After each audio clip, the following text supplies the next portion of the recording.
What's up guys, and welcome back to my channel this week. My name is Priscilla. I'm a Nigerian women's wear designer based in the UK. This video is going to be the sewing tutorial for the corset project. My previous video, I believe, was where I showed you how to make the pattern from scratch using my body measurement, which you can easily replace with yours. In this video, I went ahead to cut out my pieces and put everything together. I ended up using about 1.5 meters of fabric because there was the outer layer as well as the inner layer. I used the same material, but you have the freedom to use like a softer fabric on the inside if you want to. If you guys would like to see how I put this corset together, make sure to keep on watching. Thank you guys so much for the love on the corset pattern, because I've never done one before and you guys were really kind to give your feedback. Those people who had done it before gave sort of like their contributions to ensure that anyone who wanted to follow the project had sort of a good guidance and a good grip of what it took to make one. So make sure to keep on watching till the end. Let me know your thoughts, ideas as usual down below. Give this video a thumbs up if you enjoyed, subscribe if you haven't already, and let's get straight into the project.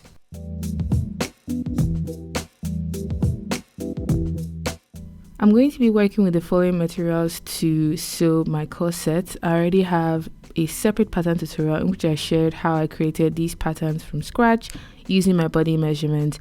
I'm going to be working with this woven blue material and I have 2 meters here. I also have my tape measure, my pins, as well as my plastic boning. This entire piece is about 1 meter. I didn't use everything, so I just suggest getting 1 meter or half a meter should be enough. I also have a pair of padded breast cups. I think this is about medium size. I also have some nude colored waist tape, and what this helps to do is it helps to define the waistline of the corset and keep it fixed when you have the garment on. I got this from Generous and I'm going to be linking all these materials down below. I also have a long open-ended zip, and I emphasize open-ended because that way you are able to get in and out of the corset when you want to wear it. If it's a closed-ended one and the bottom of the corset is not wide enough, you might not be able to take the corset off. I also have some bias tape in a corresponding color to my zip. Next up, I'm going to be pinning down my patterns and cutting out my panels. I'm starting out with my front panels, as you can see here, just cutting around like so. I just like to cut in batches because my table is not wide enough to sort of pin everything down and cut in one go. So I'm just cutting out panel 2 here like so, cutting around the edges, making my way all the way to the top, and I'll just repeat this for all of the panels. Don't forget to cut your notches for your front and your back pieces because there are quite a few sort of panels that you're working with. So if you don't know what fits into what, where your waistline is, it will become problematic for you later on. So I'm just using my small scissors here to cut my bust point, waistline, as well as any other sort of necessary points. For your back, don't forget to cut your 2 notches to differentiate the back pieces from the front pieces. Now after I've cut out all of my panels, I have 2 sets, the bottom and the top sets, because we need to make 2 layers. The outer layer where your boning and all of your breast cups and everything would be, and the inner layer which would help to finish up the inside of your garment. Don't just forget to number the panels 1, 2, 3, 4 and so on and so forth, because some of them are similarly shaped, and what you don't want to happen is you put 2 panels together that are not meant to be. So I just use a chalk to number my panels on the wrong side of the fabric so I know which panel should go with which. So I'm going to be starting out with my front panels like so. I'm going to be pinning them all together, sort of starting from the middle and work my way to the sides. And by the time we've pinned everything up together, we know we have our front ready to be stitched up and ready to be joined to the back. So I'm going to take this piece to my sewing machine and I'm going to be sewing on a 1.5 seam allowance, which is what we added on our pattern, and we know that would allow us to create our boning channels later on in this project. So I'm just going to grab this and take this to my domestic machine, and we're going to be sewing all of these seams together. Because they are not straight seams, I just suggest you take your time when you're doing this. There are parts where you have to ease into each other, especially around the nipple point, around your waist, and around your hip, basically anywhere that is curved. So once those are all stitched up, you can work your way onto the back panels. You have your left and your right side panels, 3 for each side. I'm going to be pinning them up together, leaving my center back opening sort of free to attach my zip later on. So now that I've pinned up all of my panels, I'm going to be taking this to my domestic machine, and I'm going to be sewing up the 2 seams for the left and the right hand side on a 1.5 seam allowance using a normal straight stitch, not forgetting to do my back stitch or reverse stitch at the beginning and at the end of the seam. So now that we have all of our panels sort of joined up and ready to be joined together at the side seam, you have the freedom to press before you do this, but I just wanted to sew off all of my panels first before going into press. So now I'm just pinning the side seams of the front to the back for the left and for the right hand side. So I know once I've sewn up this side seams, I have 1 full piece for the outer layer of my corset to work with. So now that we've pinned everything in place, we're going to be sewing up the side seams on a 1.5 seam allowance using a normal straight stitch. Once you're done with that, you can go ahead and sew all the panels for the inner layer in the same order. So join all of your front pieces, join all of your back pieces, and then join them together along the side seam and press out all of those seams from the middle, making their way to the back. So you press the seams sideways. That way you are able to create your channels later on for your boning. So now that we have this first layer done, which is our outer layer, don't forget to do your inner layer as well, and just set that to the side, ready to finish off the neck and the bottom hem later on. So next up, I'm going to be taking some pins and closing off the bottom and the top, starting with this first one here. What we're going to do is we're going to be sewing that seam allowance closed to create a channel. So I'm going to be taking this machine and I'm going to be sewing on about a 1 centimeter seam allowance. If you feel like you want this stitch to be more accurate, you can get your boning and just use a chalk to mark along the edge of the boning. You want the channel to be wide enough to allow you pass that boning through. So if you're using a thinner boning, you can make a thinner channel. If you're using a thicker boning, you have to make a thicker channel. So now I'm sewing on the wrong side of the fabric, which has its pros and its cons. The good thing is you get to see that chalk line that you've made, but the danger is the stitch might not be very straight on the right side of the fabric or your garment. So now this is what our first channel looks like from the wrong side, and if you flip it to the front, you have that channel that is about 1 centimeter wide made on the outside as well. So I'm just going to go ahead and sew up the other channels using the same technique, marking with my boning, marking how wide my channel would be, and just take my time sewing carefully all the way from the bottom to the top. So now that I've stitched up all of my channels, I didn't really count how many I ended up with, but there were quite a few. You know that this is ready for your boning to be sort of passed through to add definition to your corset. So by this point, you can already see that the shape of the corset is already coming together. That sort of waist is going in, is coming out at the hips. You see the rounded points for your bust. You see how curved it is on the center back and along the necklines as well. Moving on to the next step, we are going to be passing our boning through the channels. So I measured the length of each channel and reduced that measurement by 2 inches because you want the boning to be short enough to allow seam allowance at the bottom and at the top so you don't sew through it. So this is the first boning piece for this particular channel here on this end, and you want to go ahead and make the edges smooth with your scissors so you don't have any sharp corners that could cut through the fabric and eventually sort of injure you around your bust line or around the bottom of the corset. So once you have those edges smooth, you can go ahead and reinforce the edge with some tape. This might not really work if your boning is metal because it will the metal bits will break through the tape. But you can also add a double-sided tape and add some fabric on top of that, so that rounds off both edges of your boning piece. Or you can cut a little piece of fabric and stitch it across like this, so that stops the edge of your boning from breaking through the material or breaking through the garment or hurting you in any way, shape or form.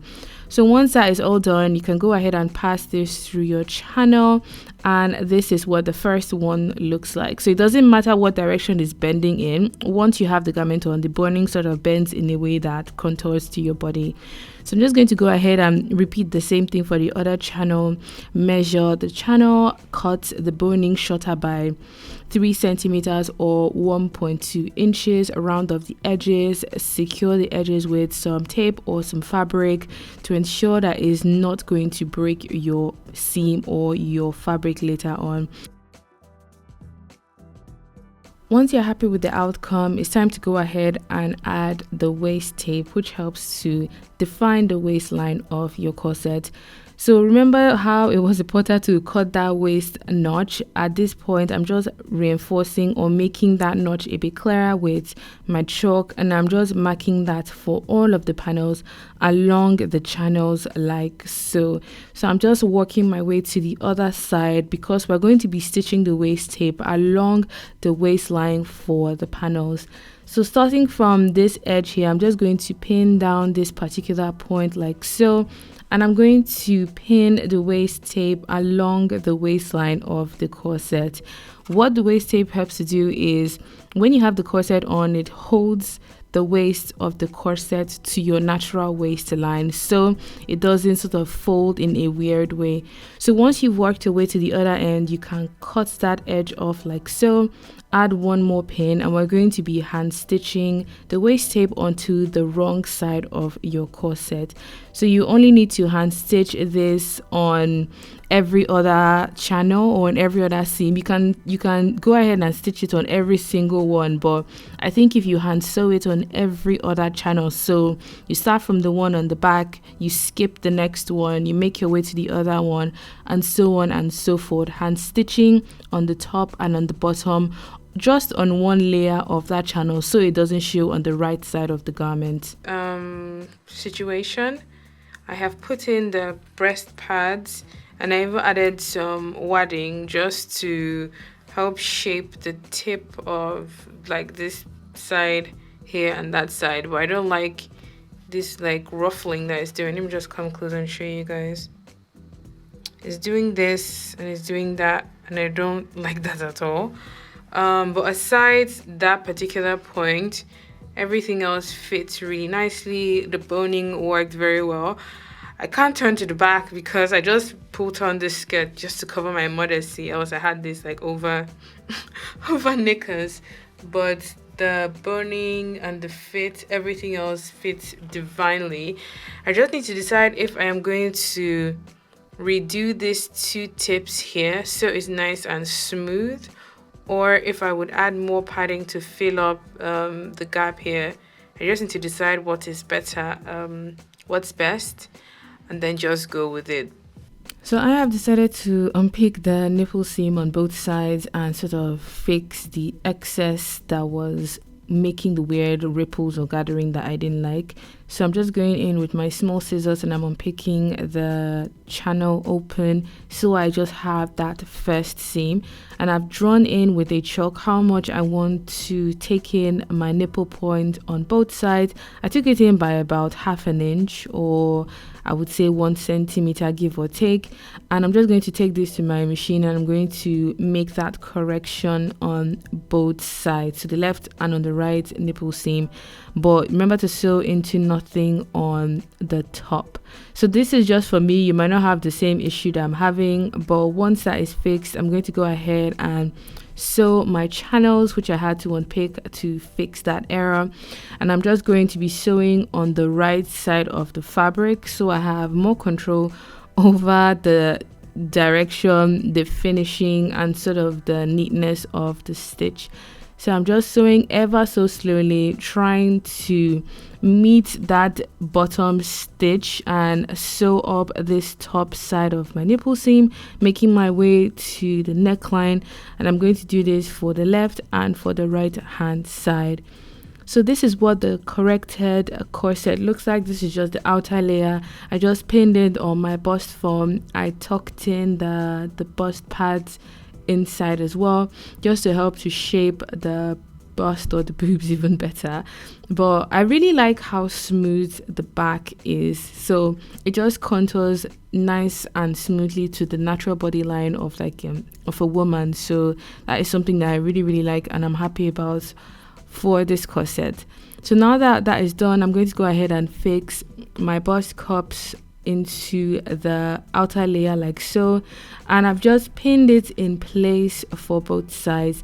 So I pinned the cups and they sit 2.5 centimeters from the neckline, so 2.5 centimeters or 1 inch from the top, and they sort of sit right smack in the middle. They meet in the middle or in the center front line, and I've pinned the edges like so. So the edges go to, I believe, the end of panel 2, and I'm stitching them by hand because I just think trying to do this with a machine will be very tricky. So I'm hand sewing the breast cups into the sort of round shape that is around the nipple area or the bust line of this corset. So I ended up sewing 2 stitches, one on the side and one on the top, and that would hold the bust cups in place on the inside of the garment. So once that is done, we can go ahead and make our way to finish up the neckline and the hem of the corset. So remember when I said you should join up all of your inner layers, give it a nice press so it's ready to be joined onto the outer layer of your corset. This is my inner layer ready to be fixed and help to finish off the neckline and hem of my garment. So I'm just going to grab my outer layer and place it like so, right sides facing me, and I'm going to put right sides of the outer and inner layer together. So I'm just going to go ahead and pin the hemline at the bottom and the neckline together because we're going to be sewing both layers together at these points. So I'm sewing on a 1.5 seam allowance using a normal straight stitch, and just try as much as possible not to sew the boning at any point, because if you do, when you turn this inside out, that particular point would not sit nicely on your body. So I'm just going to turn this inside out, press my seams flat, and for a stable fit along the neckline, you can go ahead and create a 0.3 centimeter edge stitch on the top, which holds the seam allowance to the inner layer. This is a technique that I've used in past tutorials, and it just helps to keep the necklines of garments nice and neat and tucked in place. So this is what the inside of the corset looks like. I did my 0.3 edge stitch holding the inner layer and the seam allowance together, and that just helps to finish off the neckline nice and neatly. Make sure to give it a nice press at this point so everything sort of starts to come together and look really nice and really neat. So once you're happy with this, you know you can go ahead and start to consider how you want to finish off your center back seam.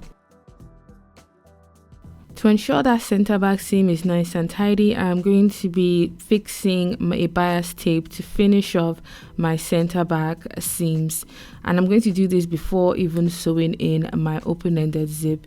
So I'm just going in here to cover that center back edge with my bias tape, and I'm covering it in such a way that it covers up the edge, and because the bias tape is about 1 inch wide, it's enough for me to cover up both edges and still have a nice amount for my seam allowance.